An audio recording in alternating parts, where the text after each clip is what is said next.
I stormed into the bedroom like someone lit a fire under me. Heart racing, fists clenched. And then I froze.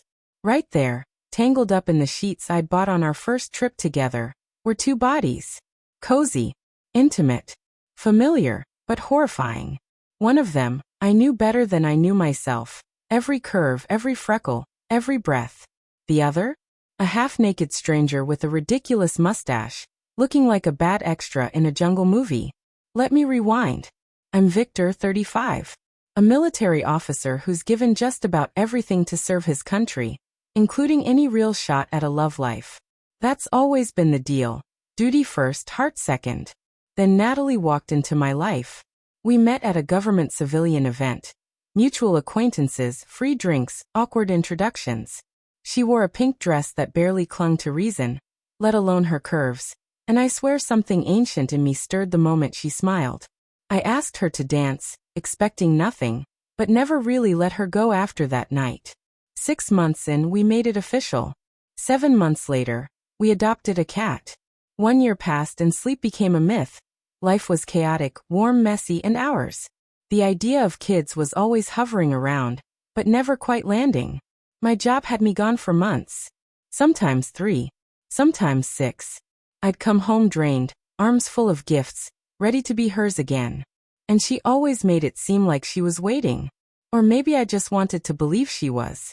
Before my last deployment, as I zipped my duffel shut, she wrapped her arms around me and whispered, "When you're back, let's try for real. I want to start a family." I remember something fluttering in my chest. I figured it was nerves. Or maybe hope. While I was away, we kept in touch when we could. Messages, spotty calls. At first, it was every day. Then less. She was always busy. Meetings, errands, driving. I told myself it was normal. That we were just getting through the hard part. Until I got a call from Alex, a friend from high school. "Hey Vic. Everything good between you and Natalie?" "Why wouldn't it be?" "I saw her at this restaurant. Some guy, holding hands, laughing. I figured you two maybe split quietly or something." I didn't believe it. Not because I was some hopeless romantic, but because Natalie never struck me as someone who'd cheat. Still, something about that stuck with me. So I made a decision. I'd come home early, no big scene, just talk like adults. Figure out what was going on. I didn't tell her I was coming. Picked up her favorite flowers, roses, enough to make the neighbors suspicious. Got her that Napoleon cake she loved, and a can of condensed milk she'd eat with a spoon like it was pudding. I wanted to surprise her. Make her smile. It was 7 a.m. when I unlocked the door. Right away, I saw things that didn't fit. Unfamiliar sneakers beside her sandals, a jacket that didn't belong to me hanging on the coat rack. My gut twisted. I pushed the bedroom door open. And there they were. Her and Jungle Tarzan Mustache Man, snoring like a broken engine. Limbs tangled like they owned the bed. Instinct took over. No hesitation. I ripped the blanket off and yanked the guy up by the shoulder. "Wake up, soldier. Game over."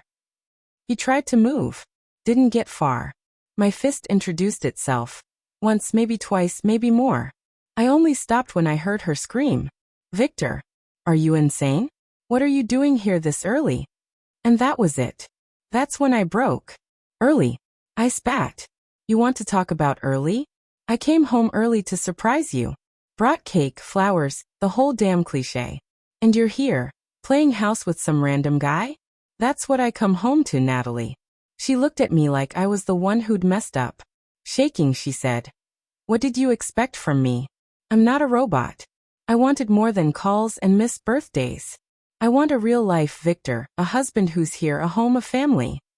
I stood there. Couldn't even feel the floor anymore. I asked the only question that mattered. "How long?" She paused, looked down. 2 months. We've been seeing each other for 2 months. And I'm pregnant. It's his. That sentence, that ripped the world in half. Suddenly nothing mattered. Not the damn flowers. Not the cake. Not even the fact I'd cut my trip short just to see her face. I didn't speak. Just stared as everything I thought I was holding together came crashing down. Then she said it, calm, final. "I'm filing for divorce. It's better this way.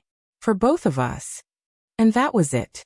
Next thing I knew, I was sitting alone in our kitchen, lights off, eating cake with my hands.